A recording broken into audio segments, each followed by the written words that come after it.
Okay, pernah tak korang dulu waktu nak tentukan kerjaya ke ataupun nak sambung belajar apa, mesti korang fikir macam, aku ni minat apa sebenarnya? Macam tengok pokok pun minat, tengok binatang pun minat. So, macam mana korang nak tentukan minat ni? Okay, hari ni saya akan share beberapa tools atau beberapa cara yang digunakan untuk menentukan minat.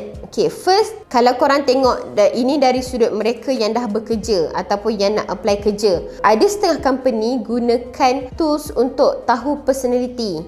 So antaranya, okay, dia ada DISC profiling. So DISC profiling tu dominance, influence, steadiness dengan conscientiousness.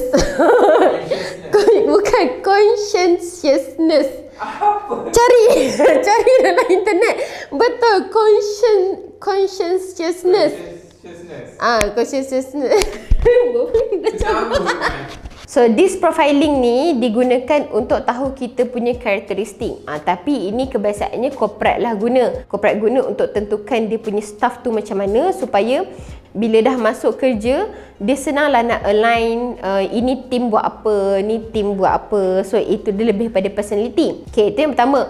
Yang kedua, self-profiling test. Self-profiling test ni ataupun diperkenalkan oleh John Holland ataupun lebih dikenali sebagai Holland test ataupun Rorschach test. Kalau korang tahu RIASEC, realistic, investigative, artistic, social, entrepreneur dengan C, conventional. So, Rorschach test ni.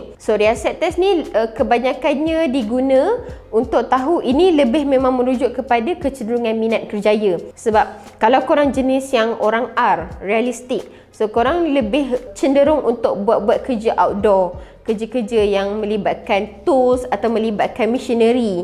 So, kalau korang jenis A, artistik, so kita punya ni lebih berkarya. Jadi macam sama ada korang jadi graphic designer ke, jadi pelukis ke, penyanyi ke, ataupun korang ada I, investigatif. Ini jenis-jenis yang jurusan-jurusan sains lah, sebab dia ada critical thinking yang fikir pasal masalah, permasalahan, so macam mana nak selesaikan. So, ini test ni dah kata self-profiling test. So, korang sendiri boleh test benda ni ataupun senang je korang Google John Holland ataupun Holland Code, Holland test. Untuk korang sendiri buat assessment dan dia akan keluar 3 poin paling dominan daripada 6 tadi kan, yang RIASEC tu. Dia akan keluarkan 3.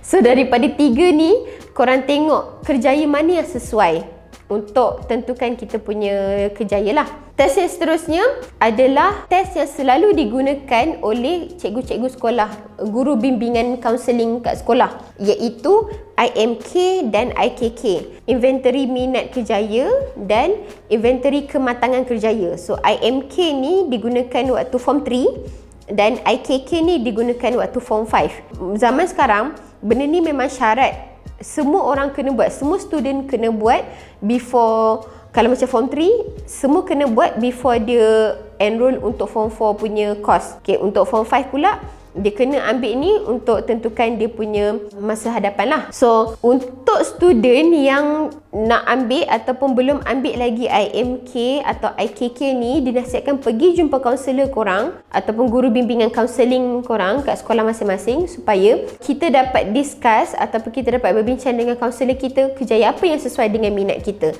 Diharapkan waktu tu korang dah lebih fikir pasal masa hadapan lah.